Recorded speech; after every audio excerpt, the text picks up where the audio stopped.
Hello everyone, welcome to excellence corner. आज इस video में हम डिस्कस करेंगे इंग्लिश का सेट 2। तो आइए शुरू करते हैं with first question. Select the most appropriate option to fill in the blank. तो इसमें कुछ ऑप्शंस दिए हैं और आपको चूज़ करना है जो इसमें सही होगा। He showed dash definite intention to conquer Hindustan. Option थे it same his and there. तो इसका जो सही आंसर है वो है हिज। आप इसको पॉज करके खुद भी सॉल्व कर सकते हो और उसके बाद चेक कर सकते हो अपना आंसर। तो आइए इसको थोड़ा डिटेल में देखते हैं। जो हिज है ये है पजेसिव एडजेक्टिव। पजेसिव एडजेक्टिव हम तब यूज़ करते हैं जब हम ओनरशिप दिखाते हैं और रिलेशन दिखाते हैं for a singular male subject के लिए। और अगर हम बाकी ऑप्शंस देखें जैसे इट्स हम यूज़ करते हैं एनिमल्स के लिए और ऑब्जेक्ट्स के लिए टू शो पोजेशन। हिम हम यूज़ करते हैं ऑब्जेक्टिव प्रोनाउन की तरह and it is used as an object. ये हम किसी पोजेशन के लिए नहीं यूज़ करते हैं। और जो देयर है ये तो हम प्लूरल सब्जेक्ट्स में यूज़ करते हैं टू शो पोजेशन, जैसे I, my, you, your, he, his, she, her. अब next question, improve the highlighted part of the sentence. Choose no improvement as an answer if the sentence is grammatically correct. अगर आपको लगता है इसमें improvement की कुछ ज़रूरत है तभी आपने ऑप्शन चूज़ करना है, otherwise you can go for no improvement. तो जैसे in the end our efforts is all for naught. तो इसका जो सही आंसर है वो है बी, एफर्ट्स वर। वो इसलिए क्योंकि जो एफर्ट्स है ये है प्लूरल सब्जेक्ट, तो इसीलिए इसको वर्ब भी प्लूरल ही चाहिए। तो जैसे ओरिजिनल सेंटेंस में था एफर्ट्स इज़, तो ये तो बिल्कुल ही गलत है। तो इसका जो सही आंसर है efforts were. Third, improve the highlighted part of the sentence. Choose no improvement as an answer if the sentence is grammatically correct. Same direction है यहाँ पर भी।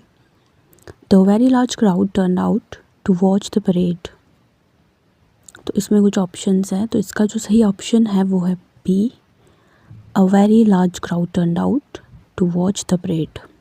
ये है आर्टिकल। आर्टिकल दो टाइप्स के होते हैं, डेफिनेट और इनडेफिनेट आर्टिकल, जो मैंने प्रीवियस वीडियो में भी डिस्कस करा है।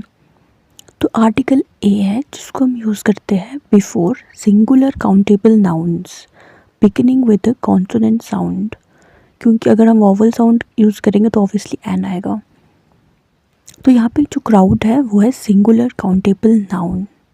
सो अ very large crowd is grammatically correct. तो जो हमारे को गिवन सेंटेंस था कि द वेरी लार्ज क्राउड, तो दा नहीं आएगा क्योंकि दा मैंने बताया था एक डेफिनेट आर्टिकल होता है। दा हम तब यूज़ करते हैं जब हमारे को वो चीज़ पता होती है।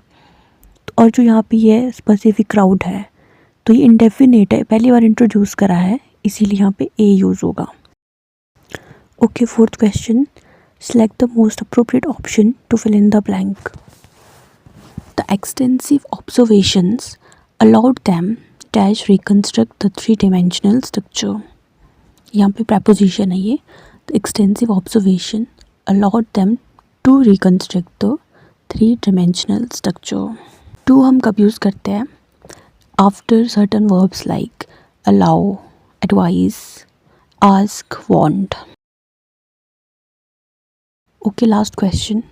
Select the most appropriate option to fill in the blank. He refused to stray dash the righteous path. इसमें जो सही preposition है वो है from, क्योंकि एक phrasal expression है stray from। इसका मतलब होता है to move away from a correct path या फिर direction या correct principle। कुछ prepositions phrases fixed होते हैं, like जैसे stray के साथ हम हमेशा यूज़ करेंगे from।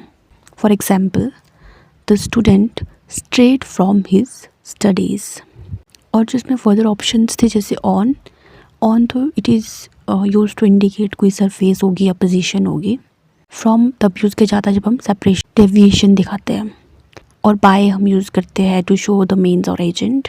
विद हम यूज़ करते हैं एक एसोसिएशन और कंपेनमेंट में, लाइक साथ, किसी का के साथ। तो this was all about set 2। I hope ये वीडियो आपके लिए फ्रूटफुल रही होगी। Thank you for watching.